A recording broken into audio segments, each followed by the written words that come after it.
तुम्ही कधी विचार केलाय का, की आपल्या घरामध्ये असणारा एक पदार्थ, तो म्हणजे लसूण. हा आपल्या शरीरासाठी किती महत्वाचा आहे? हा लसूण आपल्या शरीराला मध्ये एक औषधासारखं काम करतो. हा बरोबर ऐकताय तुम्ही. लसूण हा माणसाच्या शरीराची एक इम्युनिटी पॉवर वाढवण्याचं काम करतो. रोगप्रतिकार क्षमता वाढवण्याचं काम करतोय. हा याच लसणाविषयी आज आपण बोलणार आहोत. सध्याच्या या धकाधकीच्या जीवनामध्ये सगळ्यात मोठा प्रॉब्लेम म्हणजे हार्ट अटॅक. कधीही येतोय, कुणालाही येतोय. पण सगळ्यात महत्त्वाचं म्हणजे हार्ट अटॅक का येतोय हे महत्त्वाचं. रक्तामध्ये वाढणारे कोलेस्ट्रॉल लेवल आणि माणसाचा ट्रेस हा कारणीभूत आहे आपल्याला हार्ट अटॅक येण्याची. मग तुम्ही म्हणत असाल, की हा लसूण त्याच्यामध्ये कसं काम करतो? तर लसणामध्ये असणारा ॲलिसिन नावाचा कंपाउंड तो कोलेस्ट्रॉल लेवल कमी करतो. आणि कोलेस्ट्रॉल लेवल कमी झाल्यावर हृदयावर येणारा जो ट्रेस आहे, जो दाब आहे, तो कमी होतो. आणि तो कमी झाल्यामुळे हृदयविकारापासून म्हणजेच हार्ट अटॅक पासून माणूस हा दूर राहतो. आपण दूर राहतो. एवढंच नाही, प्रत्येकाच्या घरात जवळपास आता ब्लड प्रेशर वाढणारे पेशंट आपल्याला दिसतात. थोडे लोक आहेत ज्यांच्याकडे त्यांची सुदृढ शरीर आहे.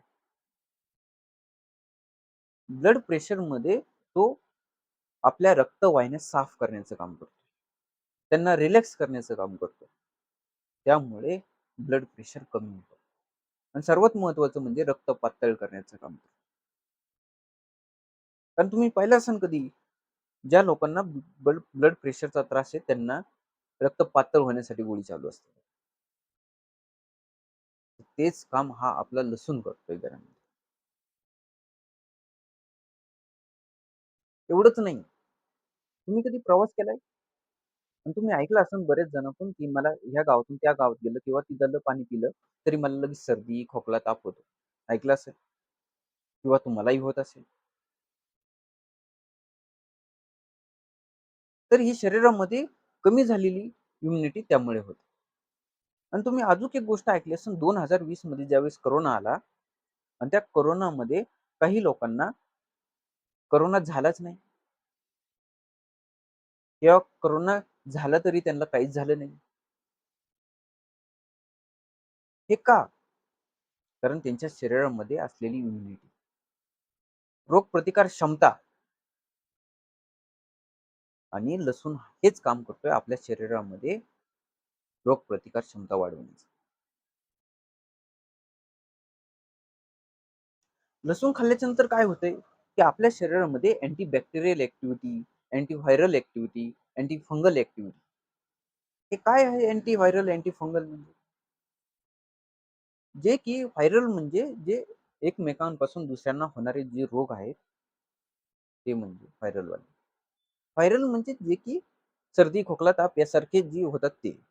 आणि फंगल म्हणजे अंगावर खाज वगैरे येते असे काही जे त्रास होतात, असे काही रोग होतात स्किनचे, त्यांच्यासाठी अतिशय महत्त्वाचं काम करणारं म्हणजे लसूण. तर तुम्ही म्हणत असाल तर आता लसूण खायचा कसा? तर दर दिवस सकाळी उपाशी पोटी 2 पाकळ्या लसूण खायचा म्हणजे त्यातल्या 2. तो ठेचा अगोदर थोडा आणि त्याच्यानंतर त्याला 5 मिनिटं ठेवायचं आणि मग तो खायचा. धन्यवाद.